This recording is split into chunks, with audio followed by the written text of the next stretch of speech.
seremos más fuertes frente al enemigo común, que tiene un nombre muy claro. Y yo no dejaré de decirlo en todas las intervenciones. Nuestro enemigo común, el enemigo de Europa, el enemigo de la libertad, el enemigo del progreso, el enemigo de la democracia, el enemigo de la familia, el enemigo de la vida, el enemigo del futuro, se llama la invasión islamista. Y nos tenemos que unir contra ella.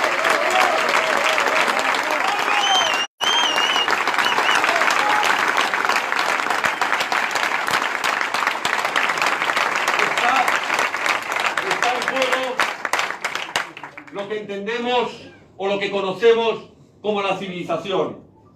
Está seriamente amenazada, pero no estamos solos, como os digo. Bien lo sabéis, cada vez más europeos se están poniendo en pie, porque están sufriendo en sus ciudades, en sus calles y en sus barrios lo que significa la aplicación de la Sharia. Y no están dispuestos a que se derriben sus catedrales para ser sustituidas obligatoriamente por mezquitas. No están dispuestos a que sus mujeres tengan que cubrir su rostro con una tela negra y ser tratados 10 pasos atrás, peor que los camellos. No están dispuestos a que se acabe con lo que entendemos por civilización, por respeto a los derechos y a la libertad.